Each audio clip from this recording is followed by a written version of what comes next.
Before we jump into the podcast, I just want to take 30 seconds of your time. I want to talk to you about a passion project of mine for the last 3 years called Hustle Focused Energy. It is a powder drink mix intended to help you focus so you can focus on your side hustle, escaping the 9 to 5, your entrepreneurship goals, whatever the case may be. Super excited to bring this to market. Go check it out, hustletheday.com. And thank you so much for listening.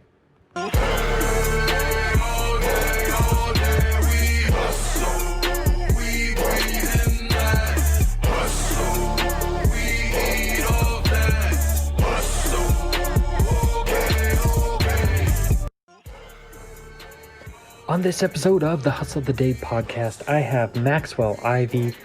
Max is a fascinating individual. He's better known as the blind blogger because he is blind. However, he is not using that as an excuse. And he even has a podcast called What's Your Excuse?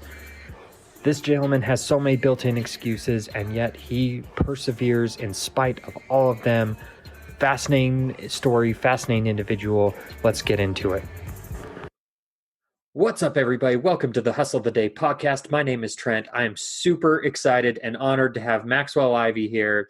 Max, looking at your story, it's truly remarkable, truly amazing. Why don't you jump in here and tell my audience a little bit about yourself? I will. Trent, thank you for having me on the show. And I love that little pause you did there. We're like, I don't even know what to say about this cat. You're exactly. Yeah. So I am Maxwell Ivey. I'm known around the world as the blind blogger. I am a former failed carnival owner, respected amusement equipment broker, online media publicist. I travel the country giving talks, doing book signings, written and published 3 self-help books with a 4th one due in July. I sing when people ask me to or allow me to. What else I'm missing? I'm a prolific guest. I'm a host of a show called What's Your Excuses? I think I mentioned. And basically, I'm one of those people who I failed at being a carnival owner. Part of that was because of my dad's death, but I just couldn't keep it going. So I started doing the next thing I thought I knew, which was helping people sell rides. And I did that. I still do it. I made a little money from it, but not as much. People said, Max, you inspire the heck out of us. We want to hear more about you. So I started a second website as The Blind Blogger, where I share my personal experiences and the life lessons people can take from them. And it's led to all these other things that basically each have come because somebody challenged me. They dared me to do something like writing my first book, or somebody else was doing something. I thought, hey, that sounds interesting. I'm curious. How would that look if Max did it? So I don't claim to be an intentional entrepreneur. A lot of where I'm at now is thanks to suggestions and help from great friends I've met along the way, and the willingness to try something new, even if it scared the heck out of me at the time. That's amazing. Amazing introduction. Yeah, so you grew up, running a carnival, and, unfortunately your dad passed away. You kind of took over the reins of that. So like you said, you weren't intentionally an entrepreneur, but did you catch the bug in that? Or at any point, did you say, you know what, this is, running my own business is for me? Or did you ever think, man, I just need to get a regular job? It's funny you asked that question that way. Both of my brothers, and I have 2 younger brothers, Patrick and Michael, both of them were like, we should sell out. We should get a regular job. We should do something else. Me, I'm like, I enjoyed being in the business. And before my dad died, it was us against the world. It was me and him. We traveled the country. We spent probably over 1 million miles driving up and down roads and raggedy old pickup trucks, moving carnival from one town to the next. We spent a lot of time. I learned a lot of great life lessons sitting next to him. And me and him, we had this vision that eventually we would be successful. We would have 15 or 20 rides, and that we would be making a sustainable living, not only for us, but for the people around us. That was our vision. So when he died for a little while, first we joined up with my uncle's carnival. I didn't enjoy being there. He didn't want us there. We had competed bitterly with him and his family for bookings for years. So it was like, not only did I go out of business, not only did I fail, but hey, if I got to lose, why do I have to lose to them? There are other carnivals we could connect up with. But he didn't want me helping with the bookings, which is something I'm really good at because I'm great at being told no. It doesn't bother me at all. To me, no is just the next step on to finding the perfect yes. And trust me, if you're trying to book a 7-ride carnival in a state like Texas where everybody had 2 or 3 times more equipment than you did, you get told no a lot. So I got really good at that. He wouldn't let me help with the bookings. He didn't want our rides on the Midway. My games weren't built to compete on a Midway with 15 or 20 rides. They were great on our small show, but they just couldn't make a living, So eventually I'd talk the family into saying, look, this isn't working for me. Y'all are having to take money out of your businesses to put in my games. Just let me go home and focus on the Midway. And so when I got home, it was like, okay, I found a replacement for the business I lost. And, I found something I could say, this is mine. I'm going to work my ass off, learn as much as I can, build this thing into something that makes a living and that I can be proud of. So I basically I guess you could say I was jonesing for the entrepreneurial drug, if you will, without really knowing it, because I just felt home again once I started working on a project that was totally mine. Mm-hmm. Well, that's very cool. So, like you said, you kind of always had that entrepreneurial spirit, or at least you enjoyed doing that. The question is, you get home, you do your own thing, and was it your own personal equipment that you decided to start selling off, or was it other people's equipment that kind of started that business? Right. Well, at first it was our equipment because my uncle, basically our rides were not good enough for his Midway. So I started off by selling the rides we still had. And then once I did that, I started progressing to other people's rides. And in the beginning, it was really difficult to get people to list equipment with me. And for the first few years, the only people that I could get the attention of were people who knew me personally or knew my dad or had worked at events with us, so they had an acquaintance with me. Because at that time, there were a lot of websites where people could list used equipment that were free because they had advertising, or they were self-sponsored by a finance company, a leasing company, or an event management company. So I was the only site where people would have to pay a commission to list their equipment and have to pay me something when they sold their equipment. So they're like, 1, we don't know you. 2, you're new. And 3, why should we pay you when we have all these other free options? So I basically had to prove it to people that I could sell stuff. And in the first few years, the only equipment that came onto my website was older, in poorer condition. A lot of it had been sitting in storage, degrading. And in fact, my brother Patrick used to joke about the website in the early days. He's like, Max, why don't you just change the name from Midway Marketplace to Isle of Misfit Rides? He said, when your site launches, you can have it play the theme song from Sanford and Son. Oh man.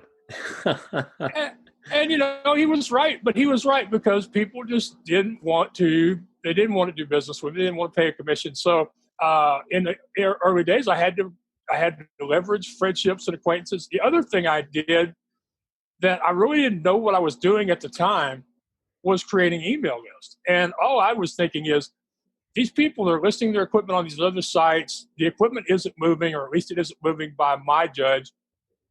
They've put their contact information up there. So I would send them emails and never get them open. They would never reply to me and say, please don't write me again, even.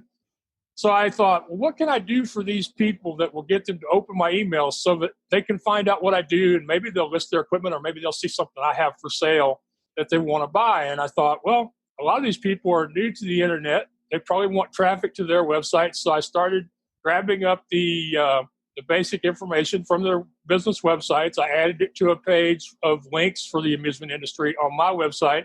And I send them an email and I say, look, see this link here? It's going to help bring traffic to your website and may even help you increase your bookings or sales of your of your products and services. All you have to do to have this stay on my website is agree to get my emails once a week. And that worked. I did not know I was offering a lead magnet and building an email list. I just thought, well, if I can get these people to listen to me, to open my emails, then I got a chance. So, but yeah, I started with my own equipment. Then I worked on to friends' equipment, and then eventually started getting equipment from other parts of the country and the world. And my first big sale was actually a request. A concessions owner, which means he sells food in Australia, wanted to find a ride called the Astroliner, which was a early model simulator. And so I was able to find one for him and make the deal with the owner of the ride. And so this big simulator, a 53-foot semi-trailer load called the Jules Verne, went from Kansas to Long Beach, California to Sydney, Australia. And I tell you, when I got that check in the mail, that was a big day. Yeah. That's pretty exciting. So, I mean, there's just so much to unpack there. Like, so you have a podcast called What's Your Excuse? And that's kind of a theme I want to stick with because, I mean, you created a website without any prior knowledge of creating websites. Right. You created an email list, and you, not only that, you had a disadvantage of your site charged a commission, and you still managed to build it. Like that's just impressive. We talk about, okay, I'm sorry. You said we want to talk about what's your excuse today, and I appreciate that because it is how I live my life. But I think it goes a little deeper than that. When me and my dad were running around the country, a lot of times we would get to the next town, and people would go, "How did y'all manage to do that by yourselves? How did you manage to load that 1,000-pound moonwalk without help? How did y'all manage to get that ride loaded up on that trailer that's supposed to take 3 people?" And he would always just look at them, and I'm pretty sure he would smile at them. I'm not sure. And he would say, "What? Did we have a choice?" And so I spent 15 years around a guy who didn't say, "What's your excuse?" He said, "What? Do we have a choice?" And it's the same thing, And I didn't have a choice. I had to figure out a way to build a website. I didn't have money to hire somebody. I didn't have the skills, so I had to figure out a way. I had to acquire the information. I didn't have the trust to where I could have hired somebody, even if I had the money. I mean, come on, it's the beginning of your business. It's hard turning the keys to the car over to somebody you don't know, even if they appear to know what they're doing. So I had to figure out a way, and my way was to visit the w3c.org school and go through the tutorials on there and build a website one piece at a time, from the home page, the links, the colors, the embedded photos, and links to videos. Eventually, I learned it one piece at a time. I would try it. Then I would send emails and ask people I knew, "Hey, how did I do?" And they would tell me whether it was good or bad, or whether I was totally missed it. Quite often those emails came back, "Hey, Max, your site isn't loading at all. You must have really done something wrong."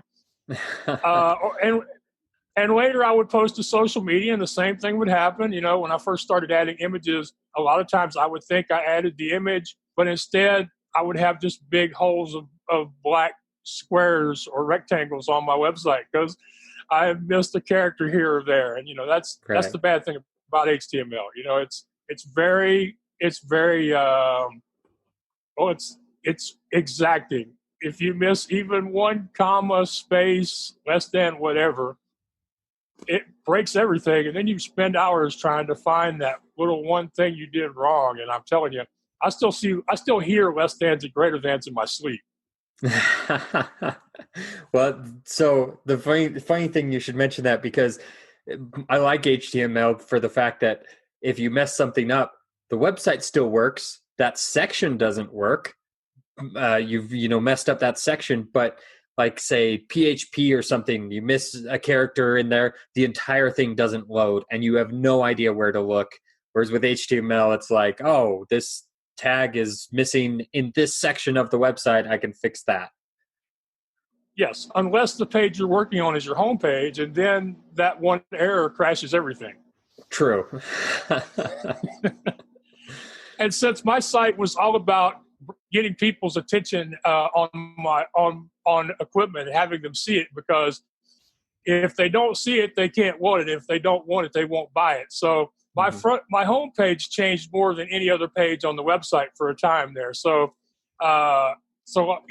if you break something on the homepage, the whole site doesn't load. But you're right. I basically I decided that I had to build a website somehow. I decided that I wasn't going to give myself the excuse of I can't use a visual editor, I can't use Drupal, I can't hire somebody. I wasn't going to use those excuses. I was just going to go, there has to be a way to do this, and I'm going to do it. And, oh, by the way, my first attempts at my website were horrible. I did a very poor job of picking the colors for my website. So the yellow background turned out to be an ice creaming yellow. The blue turned out to be a navy blue. The red for links turned out to be a brick red. The orange for previously clicked links turned out to be a fluorescent orange, like something off the side of a dive bar. I couldn't edit my images, so I would have different size pictures on the same screen together. And I've been told more than once that in those days, the website was so bright that Ray Charles and Stevie Wonder could have had an argument over it. Oh man, that's pretty funny. But I didn't let it be. But I didn't let it be an excuse for not recruiting clients, for not promoting the heck out of the equipment I had, and for not making sales. Of course, it could have something to do with the fact that I couldn't see it for myself, and I knew that there really wasn't much I could do to improve it at that time. Right, for sure. So, the same thing goes with anything that anybody's tried. The first time you do it, you're not going to be great at it, but the fact is you still kept doing it. You still went after it, and I mean that's impressive for anyone to do. They see the lack of results and they still keep going. Yeah, I appreciate that. And it's only when I talk to people like you who have done HTML before that I realize how big a deal it was, because as entrepreneurs, we tend to put less emphasis on the things we did 5 years ago or 10 years ago, even if they were amazing, and we should remember them more often, because they're the kinds of things that will carry you through when you get into those hard times today. Mm-hmm. Absolutely. And so would you say that Australian gaming, that brokerage that you did with that Australian company, would you say that was a turning point for your website in brokering equipment? Yes, I think it was, because it proved to people I could find homes for hard-to-place items. Okay. And it proved that my website was international. It was more than just the United States and Canada, which was something many of my competitors were. They were strictly focused on North America, and which is one of the reasons why when I started out, my ideal was, when I started, I'm like, I don't know if I can do this or not. But if I can, I want my site to be truly global. I don't want it to be just focused on the North American or maybe the U.S. and a little bit of the U.K. Mm-hmm. Well, that's great. I like that you had that vision initially, right out the gate. You thought this is what I want it to be, and you weren't willing to accept anything less. Right. I also had another vision of inclusivity, which was I didn't want my site to be just rides and games, because I actually reach out to zoos, aquariums, agritourism business operators, circuses. To me, the entertainment or the traveling amusement industry, or the amusement and entertainment industry, is a huge global industry. And I felt like my best chance for success was to be as inclusive as possible, and to take equipment in from any business that I felt was even slightly related to the carnival field. Okay. Yeah, I get that. I think they are absolutely related to each other. Now, you don't ever have to house the equipment at any point, correct? No, I don't. And that's one thing that I've had to accept, because even now I have competitors who sell a lot more equipment because they can handle the dismantling, transportation, and reinstallation, or they can store the equipment on their property, or they do the financing, or they handle the transaction as far as the cash or the wire transfers. Those are things I don't do and have no interest in doing. And I feel like, yeah, I would make more sales if I did those, but I would have to have a lot different type of business. And I think that it's a good trade-off for me to focus on making the connections, getting people to have a sale, and then letting them worry about how to get it from here to there.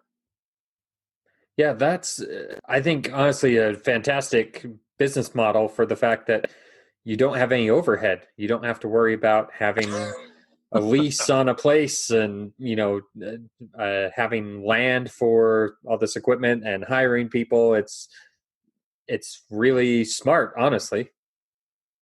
And I have next to no legal liability either. True. Didn't even think of that, for sure. That is probably a pretty significant thing in the industry. Yes, especially in the U.S. where they can, where attorneys will not only sue the operator of the ride, but they will sue the manufacturer or the inspector, and sometimes they will even try to sell the company that sold the ride if they can prove that the sale was what they call a business enterprise, which I don't qualify for. Okay. Well, that's good to shield yourself legally there as well. So you've got, I mean, obviously some of your business you had to start out of necessity, but exactly what helped you to overcome those fears of, oh, I might fail, or this might not work, or, how do you overcome those things? That's a question I haven't really been asked in that particular way. I don't think that there was a possibility in my mind that I could fail. I think that I had decided somehow this was going to be a success. But if it hadn't been, I've been through failures before and found that next thing to do. So if after a few years I had realized that this wasn't going to work, that I wasn't making some sort of progress, at least the occasional sale or the occasional listing, I believe I would have found something else. I might have gone to work for one of the other brokers. I might have went back into the private sector. I mean, I might have gotten a regular 9-to-5 job somewhere. I don't know, but I do know that if it hadn't worked, something else would have worked. And I just never really thought about the fear. And I think that's I don't know if that's training. I don't know if that's my upbringing.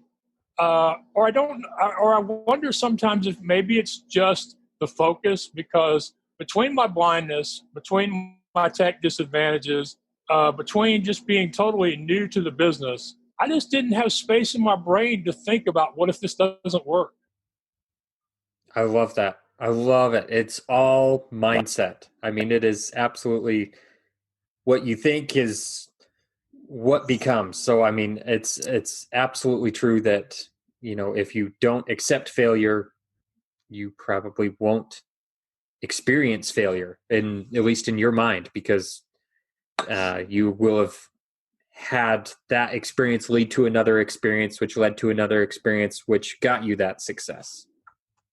Exactly, which is why when people ask me to sing, I usually sing The River, because I don't think there's been a better song written to exemplify the way I've lived my life or the way my business life has progressed. Wow. Very cool. So speak to that a little bit. I know we're jumping around a little bit, but you love to sing in public when you get the opportunity. What is that one of your passions, or how did that start? I sing, and I like to talk about singing because it's the only way I have in my life to regularly face something that I'm afraid of, that scares me, that I'm concerned about being embarrassed when I do it. Because when I was in junior high school and I had a big decrease in my vision, my voice started to change. People made fun of my singing. So for years I stopped singing. And I would sing for myself if I didn't think anybody was around to hear me. But if I heard somebody coming, I would either start singing more softly or I would quit singing. It just was in my head for years. But about 8 years ago, when I recorded my first video for the Midway Marketplace, I needed an intro, or at least everybody else that I saw online had intros and outros. And I thought, well, I need one. I didn't have the money to hire somebody to do one. And I was up against the clock because I wanted to do this by New Year's Day, and it was December 28th at the time. And so I thought, well, why don't I just sing on my intro? So I did a little bit of Christmas Carol from Nat King Cole. I talked about a ride that I had just gotten in for sale. I think it was a carousel, but I'm not sure. I did the chorus from Christmas Carol at the end, and people watched it, and they liked it. They said they really enjoyed my singing. So I continued doing that. And then people said, Max, we like it. We'd like to hear more of it. So I started recording myself singing some of my favorite country or old popular songs and posting them on YouTube. And then a few years ago, I was speaking at a conference, and after the event, everybody was taking selfies. And I said, I'd like to sing a little bit in front of this banner, just something to put in my memory file for the future as a remembrance of this event. And so I get up there and I sing. For the first time in 30 years, my knees are shaking, my belly is in knots, my breathing is a mess. I'm singing my favorite song in front of my people, fellow speakers and dreamers. There's no reason I should have been scared, but I was. Maybe somewhere inside me, I knew this was a big moment, even if I didn't know it at the time. So I sing the river. I finish, everybody applauds. And one of the other speakers comes over to me, a very powerful, polished speaker named Azuka, who, when he speaks, it's like his voice takes over the entire room. And he goes, Max, you have an amazing voice. You need to sing. He said, in fact, I don't want to hear that you ever give a talk again from the mic and don't sing. He said, it's going to become your thing. It's going to be unique. I said, and so I've done it. But the main reason I keep doing it is it scares me. And it's something I can do on a regular basis where I can tell my followers, hey, just because I'm afraid of it doesn't mean I'm going to stop doing it. And I'm sure there are things that in people you coach or that watch your podcast who are like, I don't like doing this. It makes me uncomfortable. It scares me. But when you can do something like that and do it often and continually remind yourself that, hey, this is something that used to provide you emotional pain, but you're going to do it anyway. That's why I sing. That's amazing. I love it. I mean, as if I wasn't blown away by your story already. I mean, the fact that you knowingly face your fears on a consistent basis. I mean, so many people just shy away from those fears, myself included. And I've got to applaud you for that. But it sounds like the speaking itself isn't necessarily a fear of yours, because you do public speaking, but it's what comes after the speaking where you start singing. I would like to say you're right, but if you've studied me at all, I'm an authentic guy. I don't allow myself to lie on purpose or by omission. I generally don't get scared when I speak. I didn't even get scared the first time I stepped to the mic in Philadelphia 3 years ago. But there are times when I do get scared, and it's because of me and what goes on in my brain. And earlier this year, I spoke at PodFest. It's a conference for podcasters in Orlando, Florida. My job was to speak at the close of the Podcasting 101 school, and my topic was overcome your obstacles, face your fears, and launch your podcast already. That was my topic. Well, when I get close to an event, I don't monitor my emails as good as I should, or my text messages. So I didn't know that I was going to be following the legendary Dave Jackson, who has created and launched over 1,000 podcasts in his career. I'm sitting in the back of the room, and I keep hearing people talking about Dave said this and Dave said that, and wow, I can't hear what Dave says in this after lunch. And I'm sitting back there, and they reintroduce him. I'm like, oh shit, I've got to follow Dave Jackson. So I will admit to having been sitting in the back of this room, having to do some deep breathing exercises, having to remind myself, okay, Max, your quote, and this is my favorite quote, and I use it on myself, I use it on other people. It's from Star Wars, it's from Yoda, in the second or the fifth movie, depending on how you count them, where it tells Luke there is no big or small, there only is. And I kept telling myself, Max, you've gave this talk before or parts of it. It doesn't matter that you're following Dave Jackson. It's no different than when you followed Joe Pardo, a guy who you know and love. So by the time it was my turn to get up there, I spent 2 hours listening to him talk about how to launch a good podcast. And here's exactly what I said. I said, ladies and gentlemen, I really appreciate the opportunity. I know y'all spent all day learning about how to launch a good podcast. Well, I'm here to tell you that the best way for most of us to launch a good podcast is to be bad at it for a while. And I'm fixing to share some of my experiences of how I went from being a bad podcaster to being up here. But there are times when, even if you don't usually get scared, because usually you're focused, you're on mission, and you just don't think about that stuff, there are times when you can allow yourself to be scared, even if this is something that ordinarily wouldn't bother you. Yeah. Well, I think that was a perfect compliment to Mr. Jackson's talk, because, I mean, a lot of people sit there and think, oh, I've got to have it perfect. I've got to do this just right, or else it's not going to work well. And to a lot of people, they just need to start. They just need to do it, get the bad ones out of the way. That's what I did. If you go back and listen to my first couple of podcasts, I feel bad for those guests because I wasn't polished enough to do them justice, but I did it, and we're now here. So hopefully that, it only improves. And here's something I've noticed about most successful bloggers and podcasters, and I'm sharing this because I want your audience to know this. Most of us did stink at it when we were in our early days, but I have yet to meet somebody who's still doing it, who hides those early days. Most of us want you to see when we were bad, when we were struggling. We want you to see us as we progressed in our role as podcaster or blogger, because that's how we become real to y'all. That's how we avoid being put on a pedestal and have y'all thinking, well, they're great at it. They've always been great at it. I don't know why I even want to try. Right. Yeah. It keeps you humble. Mm-hmm. Well, we've jumped around, the whole blogging thing there. We talked about your brokering carnival equipment, jumping to the podcast. Let's jump back now to the blind blogger. Tell me how that started. Well, what it was is I was promoting the Midway Marketplace on social media. I was sharing my blog posts on Facebook and LinkedIn, etc. And people on LinkedIn started referring to me as the blind blogger. And they started telling me that my posts were inspirational, and I disagreed with them. Even my closest online friend, a woman named Adrienne Smith, who I refer to as my blogging mama because she used to be known as the blog commenting superstar. She took me under her wing and taught me everything I know about relationship building and relationship marketing. And she was like, Max, I know you don't get it. And so she explained it to me. She said, here's the thing. You have a built-in excuse.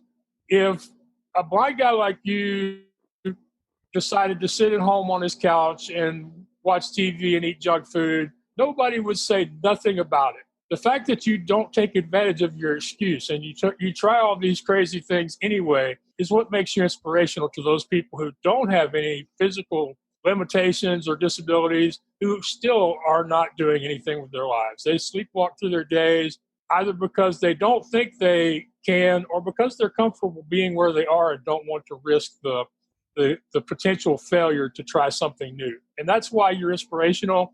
That's why you need to share your story more. And so she challenged me. Other people agreed with her. And I said, okay, well, if I'm going to do this, what am I going to call myself? And several people said, Max, we've been calling you the blind blogger for 2 years. Why don't you see if that's available? If it is, then you need to go ahead and run with it. And thankfully I did, even though the .com was claimed. I went ahead with the .net. Even though somebody else has the blind blogger on Twitter, I'm the blind blogger wherever it's possible for me to be the blind blogger. And it's one of those things that's turned out to be a great piece of branding that I didn't come up with, I fought against, but when I accepted it, now if you Google the blind blogger, you will find a few other results, because there are more people that are blogging that are open about the fact that they're visually impaired. When I started, I had blind and sighted people who did not like the idea that I was calling myself the blind blogger. The blind people thought I was unnecessarily using the blindness card, and the sighted people thought I didn't need the crutch of telling people I was blind to get them to read my content. So I lost a few friends, and I was one of the few people that was openly using my who I was, because my blindness was part of who I am, or was, and who I am still. It was a natural thing. It wasn't something I contrived. I was fine with it. Eventually, other people would be fine with it. And like I say, nowadays, if you look throughout Twitter or Facebook, there are a whole bunch of people whose names include references to disabilities, whether it be visible or invisible. And I was kind of a trendsetter without knowing it. But now you will occasionally see some other people if you search for the blind blogger. But for the most part, it's me. It's resulted in me being an influencer for people reaching out to me, wanting me to review their products, and a few of them even wanting to advertise on my podcast. So thanks to all those people who knew more than I did when they said 6 years ago I should call myself the blind blogger. That's really amazing that you would lose friendships over that, because to me it doesn't seem like you're using it as a crutch. It seems like you're using it as what you probably intended, to have some inspiration of, hey, if I can do this, you can too. I mean, it's really, I'm surprised. At the same time, I guess I shouldn't be surprised, but that's a great story that you were willing to put that work in and be inspirational, even though you initially rejected the claim, because you had that, as you said, a built-in excuse. And a lot of us just don't have those. Yeah, I still have trouble some days accepting that I'm the person that everybody else sees me as. And my new logo is kind of like a superhero motif for the blind blogger, and what's your excuse? And I tell people, 75, 80% of the time I'm the blind blogger, or I'm the superhero. The other 15 or 20% of the time I'm a little closer to Clark Kent. Yep, I can definitely relate to that. So you're blogging, you're writing a lot, and is the blogging what led you to write a book, or how did that come across?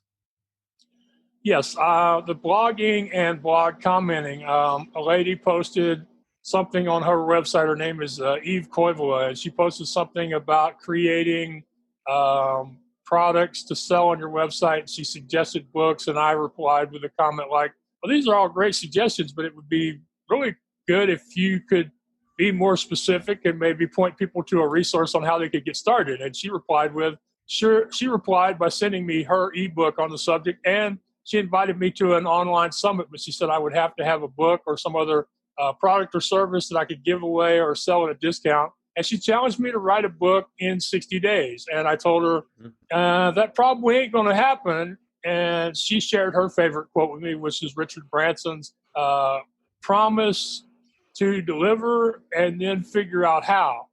And I said, well, that sounds great, but if I don't deliver, I'm going to tell everybody this was your idea, not mine. So I start writing the book. And a few weeks later, she gets back to me. She says, Max, there are 4 other women involved in this 5-day online summit, and they've decided that for purposes of marketing, it would be better if it was an all-women event. I'm like, okay. I grew up in a carnival background. I've always been a promoter of sorts. I understand the value of wanting to do things that put feet on the ground, butts in the seats, or faces behind the screens. I said, but you got me started. I'm not gonna quit writing this book, because you basically reminded me how much I love and enjoy writing, how much I had even going back to like the 6th grade. So I continued working on the book, and I started sharing it with people. For a while, I didn't think it was good enough, because I thought a book needed to have more pages, need to be longer. And eventually, a couple of friends said, Max, this is a really good book. Basically, a book should end whenever the story is through being told, or whenever the advice has been completed. And besides, this book is going to be great because it's going to be the kind of book people can carry around in their purse or their briefcase with them and refer back to it if they want to. So I finally said, okay, I'm going to publish it. I had made friends with Lorraine regularly of wordingwell.com. She had helped me with a couple of problems on my blog. And so I mentioned to her I was thinking about publishing this book. And so she decided to help me get it published. And in January of 2014, it went live on Amazon. And I've really enjoyed the process of the book because one of the things about the first book, Leading You Out of the Darkness into the Light, A Blind Man's Inspirational Guide to Success, is that it includes 11 exercises and it includes my email and a request from them that they write to me and report on their progress as they work through the exercises. And I was hoping that it would serve as a voice, that there would be at least one person they could share this stuff with, who they wouldn't have to worry about being critical of their progress or their lack of progress, or just somebody who wouldn't go, you're changing. You're not going to be the person I've known for years, and I don't like that, so I'm going to do whatever I can to keep you from being successful. I wanted there to be one voice if they wanted to take advantage of it, because I know a lot of people, including myself at one time, who've read the books, listened to the audios, been to events, and still weren't able to take that next step, and I didn't want my book to be that way. So it's been an exciting experience, and is one of those things where when it was through, I was like, this is great. I have written and published a book. Yes, it's self-published, but still, I've done something that, only a few 100,000 other people have done, and I'm really happy that I've completed it. And I was like, I can't wait to see what this is going to lead to next. And it was really a fun experience. And at least for me, it was totally devoid of, are people going to buy this book? My hope was that at least a few people would read it and that it would help some other people make progress and that maybe they would have a story like mine someday. Yeah, that's impressive. I think you downplay the self-publishing, but that is the way of the world now. Like, it's very rare that people who write their first book, don't self-publish. I think that's the more common route nowadays. I would still rather have Barack Obama's $6 million check, though. I could see that. I won't argue with you on that. But the first book, super inspirational. What led to the next book from there? So you mentioned, the book has to complete a story. Did you have another story you wanted to tell with the next one? That's the dangerous thing about writing a book is that at least in nonfiction, I can't speak to fiction authors, but at least in nonfiction, when you write one book, generally it seems to generate ideas for future books. So my second book is called "It's Not the Cookie, It's the Bag," and it's about the process I went through to get physically healthy, from finding out I had sleep apnea and being put on a CPAP, to changing some of my lifestyle habits, to having gastric surgery, to going through the follow-up to the surgery, some of the ways that I maintain things like affirmations,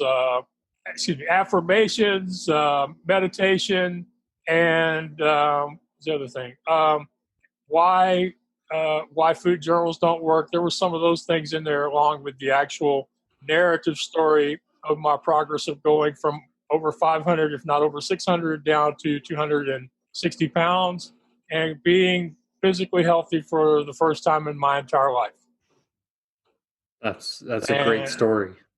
Yeah. And then the third book is called The Blind Blogger's New York City Adventures, How You Can Make Your Dreams Come True. It's about my competing for and winning one of the 2016 Amtrak Riders in Residence against thousands of people from all over the U.S., and then deciding to take a crazy solo trip to New York City by myself during the Christmas and New Year's holidays, and how I made that happen, including where the money came from, how I overcame the fear, not only my fear, but the fear of my family and the fear of people online, just the things that allowed me to go do something like that pretty much by myself. It was a great experience, and It's an awesome book. And my favorite part of the book is there are about 60 photos that were taken during my trip from here to New York City and back. And those pictures were taken by random strangers that I met during the course of my travels. I have this DSLR camera. It's very simple. It doesn't have Wi-Fi or Bluetooth or anything. You just press the button and you take a picture, or you can switch it and take a video. And I would just hand it to cab drivers, to waiters, to the what they called the ambassador at Tiffany's. Just the Secret Service guys at Trump Tower took some pictures for me. Basically, just anybody I would meet along the way. And we came back with like 300 pictures, and it turned out that 60 of them ended up making it into the book. And, you know, to me, for a blind guy to publish a book where the photos are every bit as great a story as the story itself, to me, that's my favorite part of the book. I totally get that. That is an impressive part of that book, and that whole idea of, you know, traveling solo with so many worries out there in general. But like you said, your family was worried about you. Your online community is worried about you, and you still did it. And I've got to applaud you for that. Yeah, and I think that the camera thing is a great example of avoiding excuses. You know, I could have said, well, if I can't find somebody to go with me, if I can't hire a photographer in New York, I could have come up with lots of reasons why. Well, I'm just not going to try. But instead, I decided, let's just do what we can, which is to have whoever I run into take pictures and see how it works out. It worked out great. If it had worked out badly, I still would have had a great story. The story is just better with the photos. And, you know, and things are always better when you decide to find solutions. Absolutely. I mean, you could sum up everything with that line. But I want to jump back to the second book real quick. How would you say getting your health in order and, you know, doing the affirmations and meditation, how has that affected your life? Well, I like to say that my professional life didn't really get going until I started addressing my physical well-being. For example, at the time I mentioned earlier, when I finally decided to go all in and go home and work on my website, that coincided with my being diagnosed with sleep apnea and being treated with a CPAP. Because if you're not getting quality sleep, you're not getting enough oxygen to the brain, it results in fatigue, lack of interest. It can also cause poor decision making. It will cause you to make bad food decisions, which will only exacerbate your weight if you're overweight like I was. It can lead to high blood pressure, increased risk of stroke. It can lead to impotence in men. So many things. So once I got treated for the sleep apnea, which is part of the book, I started to have more energy and more curiosity and more passion. And it was like this thing that I've been doing on the side, just kind of halfway working at this website. When I got the good quality sleep and rest was when I started thinking, this could be something. This could be my next thing. So definitely my health is a part of it. And I counsel entrepreneurs all the time. Yes, you can trade sleep and your health for your business over the short term, but you can't do it long term. Long term, it's dangerous, and it can cause severe long-term problems with your health that will only make you less capable of showing up in your family, your business, your hobbies.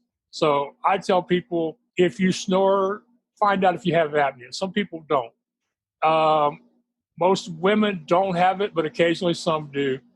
If you're sleeping 3 hours a night, because that's the only way you can get your side hustle going, I hope they are 3 really great quality hours of sleep, because if they aren't, eventually you're going to be irritable.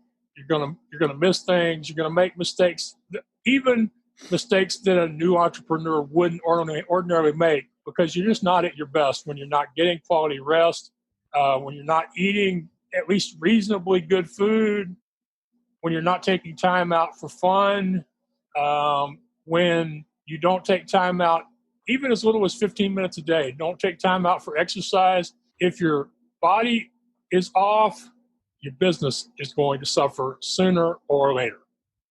Absolutely. I 100% concur with that. I have experienced that in my own life where if I'm sleeping well and exercising every single day, I used to play this game on my phone called the Peak Brain game, where it throws all sorts of puzzles at you, and you get a score based on they had memory games versus problem solving and all these different things, and my scores would increase if I slept well and I exercised like that. As long as I got my heart rate going, no matter what it was, that made a difference in my brain function. So I completely agree with that. Yeah. So another question I have for you. So you've got these these three stories, and you have a fourth one. What is the premise for this fourth book? It's about my first experiences traveling to promote myself as an author and speaker. It's a 6-week period from May to July of 2017, where I traveled again by Amtrak. It discusses where the money came from, how I faced the fear of the journey, problems that came up such as missed trains. Trying to think. It talks about my first speech, and there's a great chapter in there where I share about the fact that I was never a great speaker. There was a time when I wasn't even good at fulfilling a minimum classroom assignment that required me to talk in front of other people. So the one thing I wanted to do in this book was to put it down on paper. My entire journey from making comments at meetings to doing a talent show where I sang on stage, to my first speaking thing in Philadelphia. I wanted people to understand I didn't come into this world with a microphone in my hand and just automatically be great at this. And while I was never really afraid of the speaking part of it, I did have some uncertainty how far had I come from the guy who sometimes ran out of classes crying because he just couldn't deliver what he was supposed to deliver for a high school assignment even. All right, I'm fascinated by your story. There's just there's so much to take in. And really, it really comes down to, what's your excuse? I mean, I've talked personally about writing a book. I've gotten as far as writing an outline. Like that's as far as I've gotten. I've got no excuse.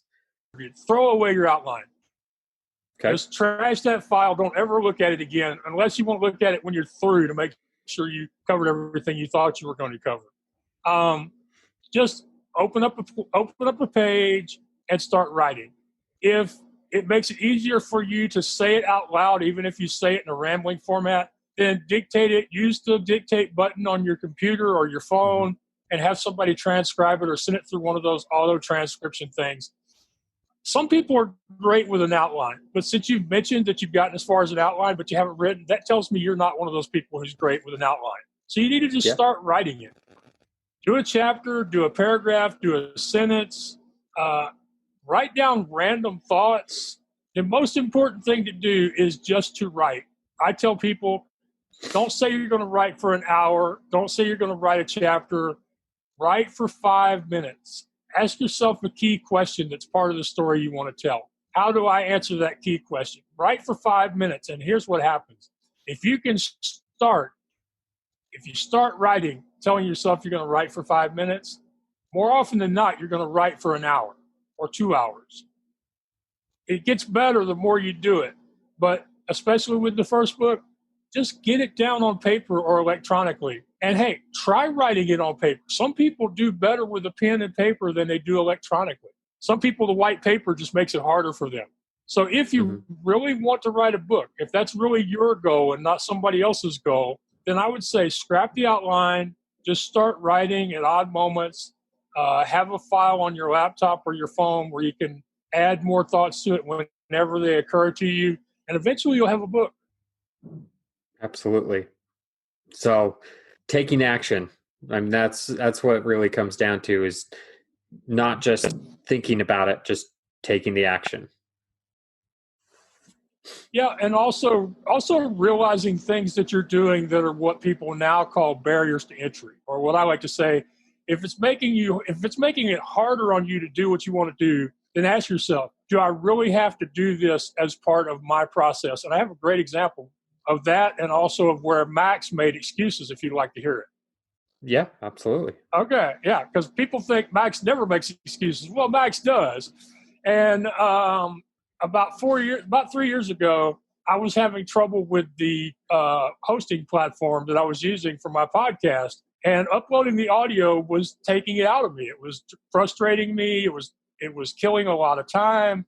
It was taking my joy away from having great conversations and posting them online. So I asked myself, Max, you don't want to let this keep you from doing interviews, because you enjoy doing these. You enjoy talking with people and learning from them.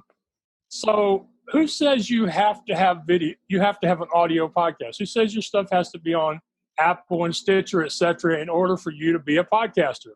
And after I did that, I said, okay, until we can solve this problem where it doesn't steal my joy from having a podcast, I'm just going to post a video. So for 2 years, I posted the video to Facebook and YouTube.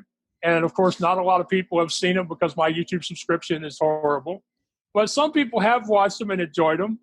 And last summer, I was invited to give a talk or be part of a presentation at what's called Level Up in Wichita, Kansas. It's put on by a company called Envisions that specializes in training people who are visually impaired. So I go there for the week. I'm around all these amazing high school and college age kids. They are learning about aerospace, culinary arts, electrical engineering. They're learning all these things that wouldn't have even been a thought when I was in high school or college. And they not only think they want to do them, they're doing them. They are participating in hands-on activities during the week in these areas they're interested in. And I came back home and I said, Max, if these kids can do that and not only do it, but honestly believe that they can make a career doing that, then you really have to solve this. This is you making excuses. So I started asking around, and a friend of mine said, Max, if you were just on the wrong hosting platform, you really should try Blubbery, which is a very accessible one. So I installed the app. I installed the plugin on my blog. I started setting it up and using it. I found it the video that on their website to be very friendly.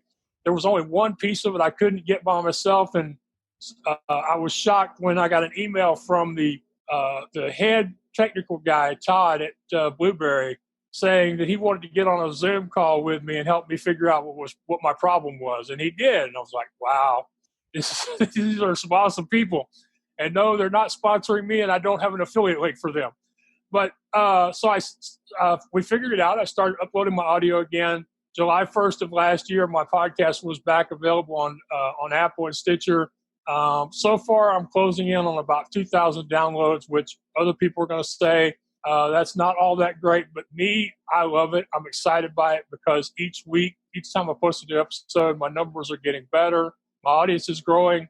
It's a loyal audience. We're getting 50 or 60 downloads at least of every episode. And so this was a case where I made excuses. At first I said, I can't do it, but what can I do? And then I was like, Max, you got to fix this because this isn't who you are.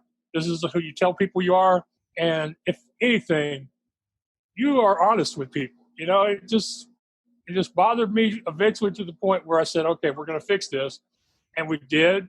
And now I make sure that I share that story as often as possible because I think people wrongly assume that Max never has an occasion where he says, no, Max can't do that.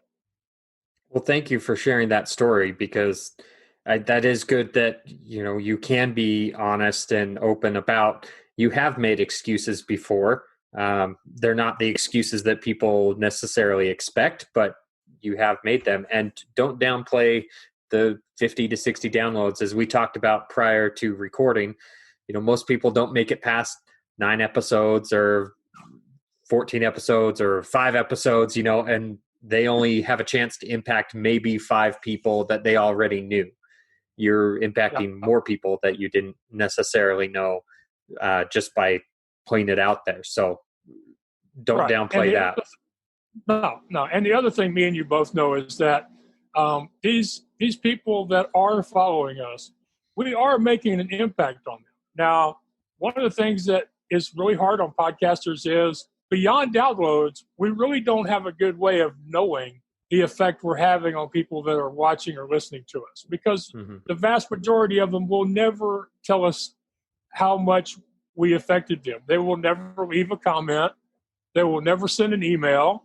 They will never share on social media in a way where we can see that they shared it because they didn't tag us maybe.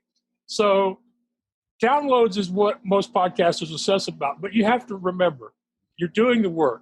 You're interviewing people and sharing their stories in our cases.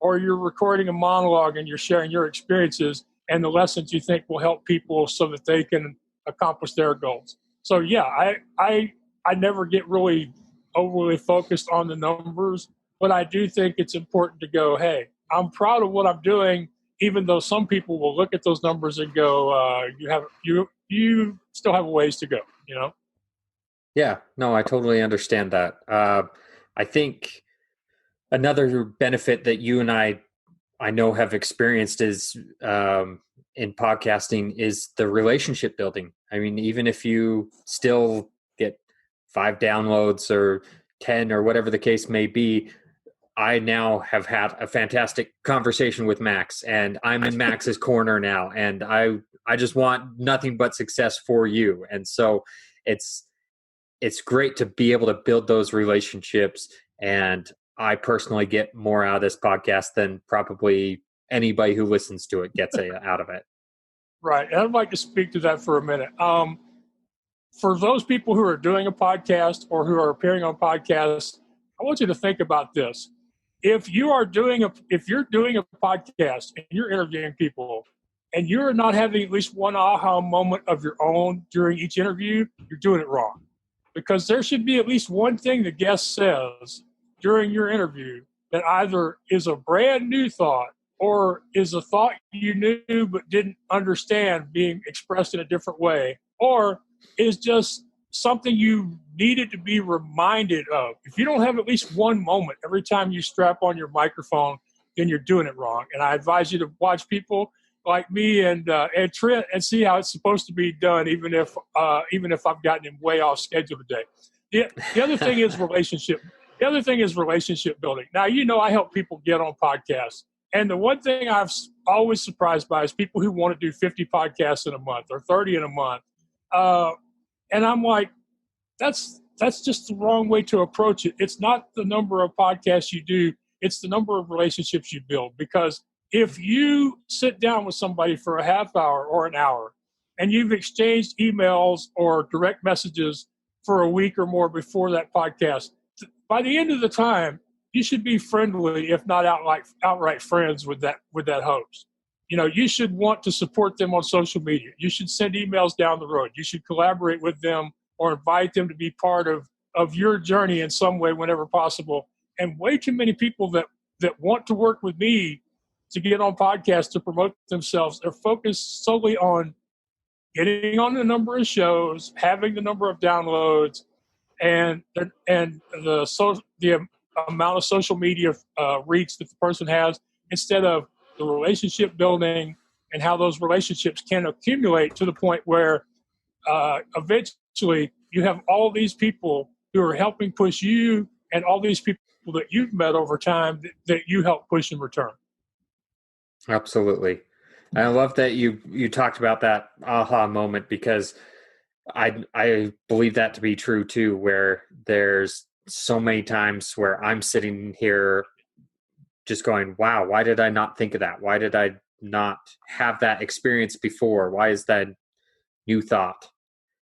So I appreciate that you mentioned the aha moment, because it's something that I don't, looking back, it's obvious to me now. It's like, oh yeah, I do have those moments, but it's not something that's ever been brought to my attention before. Right. Yeah. And it's not something most people will notice, because it takes a while of doing a podcast before you get to that point where you can be mindful, you can be in the moment enough to where you appreciate those aha moments when they happen. Because in the early days, you're too focused on the tech, on your conversational flow, on making sure you get your questions in, or you're making sure you get the guests to cover something that they want to when they come on the show. So it's one of those things you will get better at finding as you go along. But really, there are those moments every time you have a conversation with a new guest. And as I like to say, even people who are considered inspiring need to be inspired on a regular basis. And that's one of the great things about having a podcast and doing interviews. And it's an excuse to meet people that you wouldn't normally get to, because more often than not, when I write to people and ask them to be on my podcast, the answer is either yes or I would love to, but not right now. Occasionally it's no. The person you're wanting is too busy and they're never going to come on your show. But that happens very, very rarely. And I've got friends with lots of different stories about athletes and performers who've come on their podcast when they didn't even have 10 episodes yet. Mm-hmm. Yeah, I've seen that myself as well. But you know what? I'm glad that you've had the experience of being told no, and that doesn't faze you. That's something that still phases me on occasion. Fortunately, it's a little bit easier being rejected by email versus something else, face to face. But well, I'm going to tell you the same thing I tell people when they write to me about this subject. I'm going to say, if you're not good at being told no, get somebody else to ask. Yep. Or you just keep going until you get the thicker skin, I guess.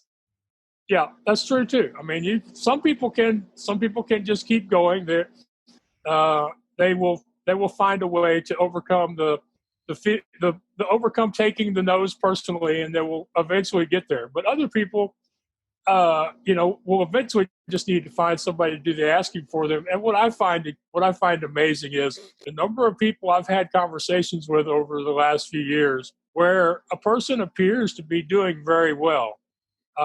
They seem to have a good show or a good practice, and you talk to them and it's like they don't have the confidence in themselves or their work to reach out to ask somebody else and go, hey, you should have me on your podcast, or hey, you should write for my blog, or hey, you should let me interview you for my magazine. And it's just amazing how many people on the outside appear really successful, like they've got all their stuff together, and then you talk to them, you're like, hey, they're like those big Labrador retrievers. They may look like a big dog, but inside they're just that little bitty puppy they once were. Having a puppy Labradoodle at home right now, I can definitely speak to that. Yeah, anybody who's had to hold a Labrador during fireworks or a thunderstorm knows exactly what I'm talking about. Yeah, for sure. So, what you have your podcast about? What's your excuse? What have you experienced in the What's Your Excuse podcast, people's excuses and helping them overcome them? Well, with my podcast, I'm generally talking to people who have already accomplished a lot of things. But I love talking to people who are still on their journey. To me, those are the best guests, because they've done some things, but they're still not at that point where they think that they're a success or they've accomplished it yet. But I would say most of the people that I've talked to, their biggest obstacle seems to be their outside impression, sharing themselves with the world, telling their stories. I find it interesting how many people seem to think it's a a big deal to be able to come on my podcast and share their story because they're still not sure that people need to hear it yet. I recently talked to a visually impaired woman who is currently unemployed, but we talked about some of the things she had to overcome to even get a regular job working at the Burlington Coat Factory. So I think that for the most part, I haven't really run into a lot of excuses. And now you've got me thinking that maybe the What's Your Excuse show needs a What's Your Excuse question. I think that would be a great thing to add. But in real life, online when I talk to people, the excuses seem to be, I'm too old, I don't know enough, I don't have enough money, I don't have enough time. There's no way I could actually accomplish this because I've failed so many times before. And so there are a lot of excuses people tell themselves, big and small. And I find that time and money are two of the worst because we can always find ways based on what time and money we do have. I think I mentioned this to you before we started. When I travel, I've now gotten to the point where I insist that the people I'm going to visit provide the living expenses or a fee or both. But even with that, I don't wait until I have $100 or $500 or $1,000 in my pocket to go, okay, I can accept this opportunity, and now I've got a good enough cushion. So if they fall down on the job or something unusual, unforeseen happens, I'm okay. No. I look at my journey and I think, okay, do I have enough? Do I feel comfortable with the people I'm going to be working with? Is the purpose for going there strong enough that I'm willing to overcome my own personal excuses regarding money and say, hey, what the heck, I'm going to do it anyway, even though everything tells me I should stay home. So time and money seem to be the biggest excuses, but on my podcast, I don't get a lot of excuse making, but now I'm serious. I don't say this in jest or just because I'm trying to make the host look good or anything. I seriously think I need to have a question where I ask the people on my show, is there one thing in your life where you personally made excuses? And I think that's going to make my show better. So thank you. Well, I'm glad I can try and provide you some value there. I feel like I just take all the value in this show, and that's where I put it out there. It's like, okay, let's put this show out there so somebody else gets some value out of this too, because I feel like I'm the one just sucking it all in. And so I'm glad I can try to reciprocate there a little bit for you. But so I've got to ask, what's next for you? Like what's the next plan for Max? Well, a lot of our plans are up in the air right now. So in the short term, it's more podcast interviews, virtual speaking opportunities. And I have 2 more books worth of experiences on my laptop that I need to take advantage of this time at home to get published. So books 4 and 5 or 5 and 6, I'm not sure. More podcast interviews as the host.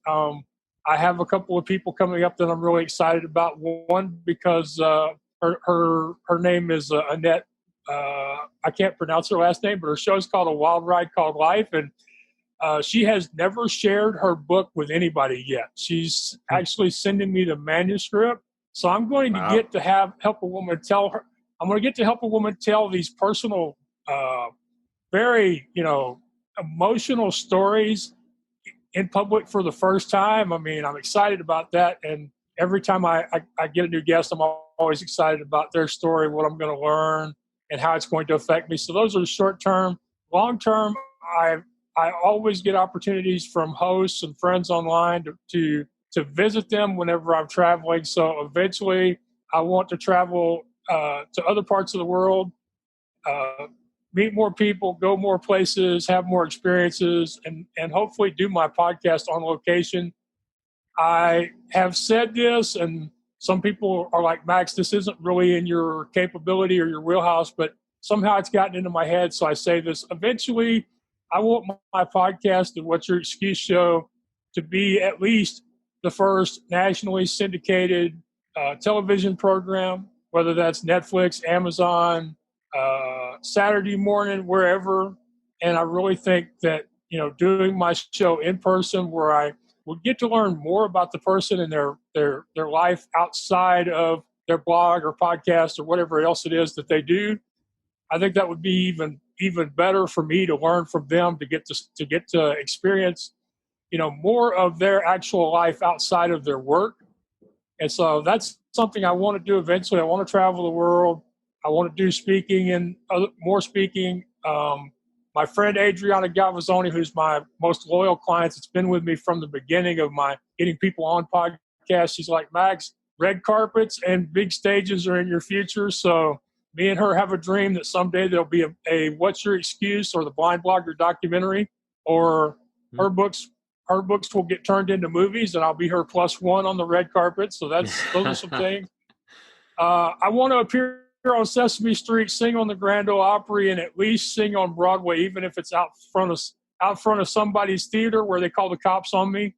I have things that come in and out of my head all the time. I recently posted about my idea about a documentary film, and somebody was being very sarcastic, said, Max, if you think people would watch a movie about you, why aren't you considering a Broadway play?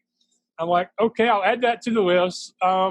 I have this presentation called Music and Motivation that I keep wanting to do, but I haven't figured out the how on that yet, although I now know that I could do it virtually, but I need to find a producer/co-host to help me with StreamYard or with some other virtual platform. So if somebody wants to help the blind blogger produce a part singing, part talking presentation to motivate the heck out of whoever happens to see it and use it as a platform to get myself booked into arenas when this COVID thing is all over with, I would love that. So lots of things that I want to do. Some of them are crazy, even by my standards. Some of them are nostalgic things I want to do just because, they're things I grew up with. I'm really disappointed that I didn't get to Sesame Street before Penner passed away, because I grew up with Big Bird and Bert and Ernie. So my bottom line is I tell people never to put limits on God, because quite often he has things in store for you that are bigger than anything you can dream of. So those are some of the things in my head. That doesn't mean there isn't something even crazier out there. And I hope that people listening to me will take from that. My dreams may be big enough for me right now, but most of us, no matter how far we've come, most of us still see ourselves less than who we really are. It takes people around us to see that person we can truly be and the things we're really capable of. So I hope I will inspire people to try new things, to do scary things, to ask for help from their friends and online community. If they don't have an online community, to go out and start finding one, and they can start by reaching out to me at theblindblogger.net. And basically realize what your excuses are and start taking those small steps every day to overcome them. Wow. Max, what's your excuse? Go do it. Go get that syndicated show. Go. You got this. Like, I have no doubt in your capabilities of doing those things. And we'll talk a little bit once we get done speaking here of, how I can try and help make those things happen for you. But one thing I want. I just want to break in for a second. See what just happened there? I shared crazy dreams with the host. What does the host say? The host says, when we're through, I want to talk to you about how I can help you make some of these happen. That's the best lesson I can teach y'all today or any other day, is we have to ask for help. We have to accept help when offered, and we have to get past this fear that there's something wrong with us if we do. So I'm sorry to break your train of thought there and jump in on you, but this is like the most important thing I teach people. The whole idea that when you refuse to ask, you rob the other person of the joy they would have gotten from helping you. So when you said after the show, I'm like, Max, you forgot to make that point. So I'm sorry for interrupting you, but I just had to do that. No, absolutely. No problem at all. But so I definitely do want to talk to you after we get done recording, but I want to ask you, what is it that excites you about the future, personal or business? People are going to think this is strange, but I'm actually excited about Corona. because I see all these people who found the freedom to do things they never did before. All these stories about people out in their front yards getting to know their neighbors, people drawing, painting, sculpting, singing, learning to play musical instruments, people writing books, writing screenplays, recording videos, posting to YouTube. So many things. It almost feels like Corona is leading to a renaissance of people deciding, I don't have to be the guy who goes to work for somebody else if I don't want to. Or I don't have to be happy with the job I have if I don't want to. Because we're all learning new things every day because of Corona, because of working from home. We're seeing people who used to be gods of television and radio who are now doing this stuff from their house, and they stink at it just as bad as we do. There's just so much. There is just so much freedom from Corona if you can recognize that it's allowing you to do things that you didn't have the freedom in your mind to do before. If you say, okay, I've lost my job, but what can I do during this time? And I understand this is stressful on people. I don't want people to take me the wrong way and think he doesn't realize how hard I have it. And I understand, because I have a brother who's one of those essential workers. He goes to Walmart every night so people can have groceries on the shelves. And he gets tired of being told he's a hero. But in our house, he is, because he goes to work every day and gives me the comfort to know that I don't have to support us all by ourselves. So I understand there are people in stress. There are people unemployed, something like 40 million Americans who are surviving on unemployment benefits. But there are opportunities around every single one of us to do something we never had the freedom to do before. So I'm excited about Corona. I'm excited about all the people who have started podcasts or who are now sharing their stories on podcasts, who never shared their stories before. And I'm just excited about what is going to happen next, because so many people talk about return to normal. We ain't going back to normal. If we do this right, we're going to something better than normal. That's what excites me. Oh man, I love that. Like, it just fired me up right there, because you hit the nail on the head. If you see it, you are looking for the positive and you're finding it. And so many people right now are looking for the negative, and guess what? They're finding it.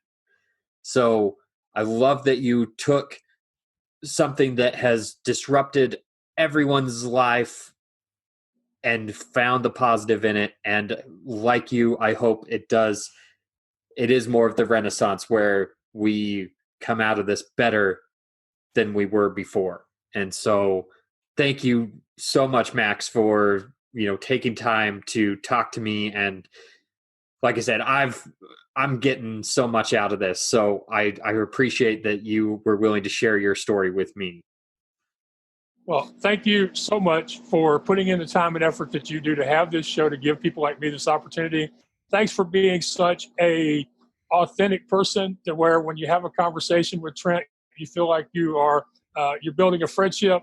Thank you for that. And most importantly, thank you for not quitting, for not giving up at 5 episodes or 14 episodes when you wondered if you were doing it right or making progress. And I always like to make sure I tell this to the hosts. Very, very few people are doing this for fame and fortune. Of the people who are doing it hoping to get rich, very few of them are accomplishing that goal. Most people do it out of a sense of obligation. They feel like they have to help their community by sharing stories like mine, or they feel an obligation.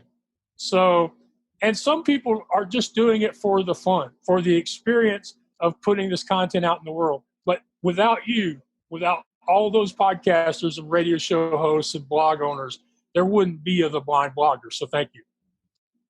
Oh, I appreciate those kind words.